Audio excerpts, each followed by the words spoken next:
Je suis heureux de vous rencontrer encore une autre fois. Je suis Dieudonné Banza des Nouveautés de Vie. Nous continuons ensemble avec vous ces enseignements que nous avons commencé déjà, ces petites vidéos comme ça.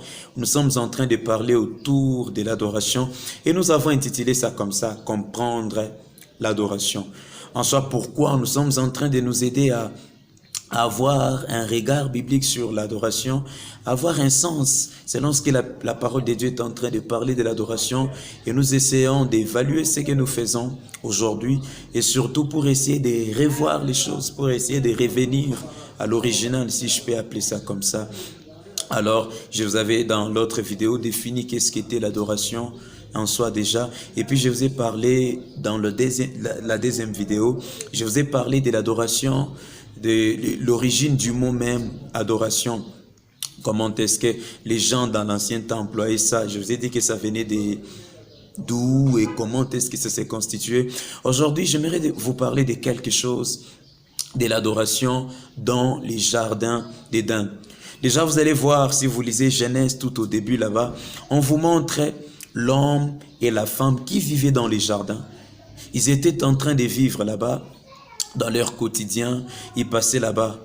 Et de là, la Bible est en train de nous montrer que dans Genèse chapitre 2, verset 5, et puis le verset 15, la Bible nous montre que Dieu a placé l'homme dans les jardins, c'était pour cultiver et pour garder les jardins. Ceci parle de deux choses importantes en soi qui accompagnent la mission de l'homme sur la terre. Premièrement, c'était pour, quand on parle de cultiver, ça vient, c'est du même mot culte, c'est du verbe cultiver. Donc le verbe cultiver tire son origine du mot culte, ou culture encore. De ces mots-là est en train de parler de l'ensemble des pratiques que nous faisons pour honorer, que nous faisons pour respecter les coutumes, la façon de faire les choses. Et puis d'un deuxième côté, le mot même, d'un deuxième côté, on nous parle de garder les jardins qui expriment le pouvoir, l'autorité, l'influence, le leadership, la domination que nous devons avoir sur la terre. Vous allez voir que Dieu a placé l'homme dans les jardins. Ce n'était pas pour dominer les humains. Ce n'était pas, Dieu n'a pas dit à l'homme domine sur la femme, ni à la femme domine sur l'homme. Alors ça, Dieu n'encourage pas la domination, mais Dieu est en train de nous demander de dominer, d'assujettir la terre, de prendre l'autorité sur toute la terre. Alors c'est la volonté de Dieu que nous ayons l'influence, que nous sommes en train d'imposer au monde, et ça nous le faisons à chacun selon ses capacités, ses talents, les choses que Dieu a déjà mis en lui comme étant les possibilités d'influencer, à chacun selon ces capacités que nous influençons, que nous avons les dessus sur les autres, sur les domaines plutôt, que nous avons un mot, une décision à prendre dans ces domaines-là. Mais d'un autre côté, revenons un peu sur le mot cultiver. Cultiver, je vous ai dit que ça vient du mot culte, culte en soi, qui fait dire l'adoration. Parce que vous allez voir dans l'étymologie, un autre mot pour l'adoration, ça s'est défini comme rendre culte à Dieu. Et à partir de ces mots, déjà, vous allez voir ensemble avec moi que si l'adoration c'est rendre culte, donc l'homme a été placé dans les jardins pour, premièrement, sa relation avec Dieu, qu'on appelle l'adoration, et puis deuxièmement, sa relation envers son entourage ou le monde dans lequel il vivait, qui est l'influence. D'un côté influencer, d'un autre côté entretenir une relation avec son créateur qu'on appelle l'adoration. Déjà depuis les jardins d'Éden, l'homme adorait. Donc l'adoration a commencé quand? L'adoration sur la terre a commencé depuis l'existence de l'homme sur cette terre. Elle a commencé. Et déjà là, j'aimerais vous dire quelque chose. L'adoration, ce n'est pas ça n'appartient pas à d'autres créatures. Je parle des animaux et de tout ça. La louange peut provenir de toutes ces créations-là, les arbres et tout ça. Mais l'adoration, c'est quelque chose qui ne vient que de l'homme créé à l'image de Dieu. Vous avez été créés pour adorer. Et dans les jardins d'Éden, vous allez voir, il y a trois choses principales qui révèlent ou par lesquelles l'adoration s'exprime. Premièrement, l'adoration dans les jardins d'Éden s'est exprimée par les respects du lieu et du temps de l'adoration.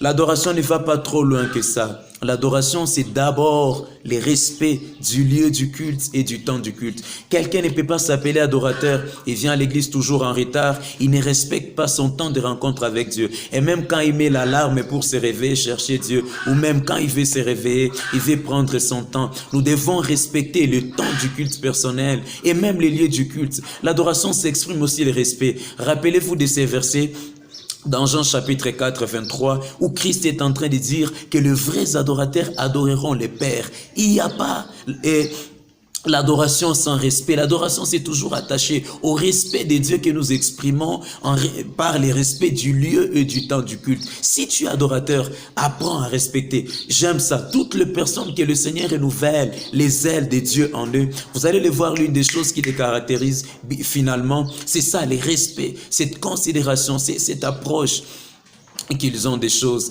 Alors je vous encourage toujours, je vous encourage grandement à considérer ces côtés des choses. Premièrement, les respects du lieu et du temps du culte. Combien de gens font n'importe quoi dans l'église? Je prie que le Seigneur pardonne ça et qu'il éloigne ma génération. C'est ce qu'on appelle l'iniquité en soi. Quelqu'un sait les mal, mais il continue de les faire. Un impie, quelqu'un qui n'a aucun respect pour les choses de Dieu. Mais si tu es adorateur, apprends à respecter les lieux du culte. Car si tu es adorateur, apprends à respecter même les temps du culte. On ne peut pas mettre des chewing-gums à l'église. On ne peut pas continuer à chiquer, à faire autre chose. Alors que c'est le temps où nous devons être bien préparés pour être dans la présence de Dieu. Je prie que la grâce de Dieu tombe sur ma génération. Je prie que les bontés de l'Éternel se renouvellent encore et qu'une transformation, la Bible dit, ne nous conformons pas au siècle présent. Le siècle présent nous dit on peut s'habiller comme on veut. Le siècle présent nous dit on peut faire tout ce qu'on veut. Alors que dans la présence de Dieu, la Bible dit, laissons-nous transformer par les renouvellements de l'intelligence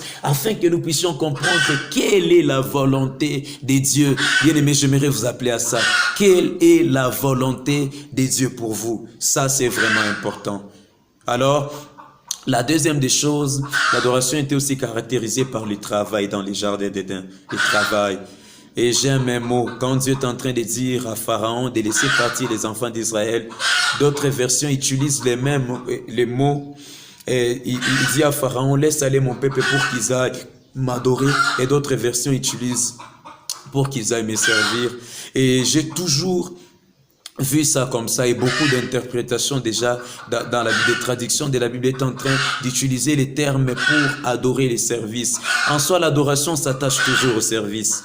Le sacrificateur qui rendait culte au Seigneur, même dans l'ancien temps, quand on offrait, c'était un service qu'on était en train de faire. Alors l'adoration ne peut pas se dissocier du travail. Si vous êtes un adorateur, prenez le temps du culte comme un service que vous rendez à Dieu, comme un travail que vous êtes en train de faire pour la gloire et la louange de notre Dieu. Et le Seigneur les recevra. C'est pourquoi je dis, premièrement, si vous êtes adorateur, vous devez aussi travailler, vous devez servir. Et même le Seigneur est en train de dire aux travailleurs que faites pour les gens, faites pour vos maîtres, même s'ils ont des caractères difficiles, faites ça comme si c'était pour Dieu que vous étiez en train de le faire.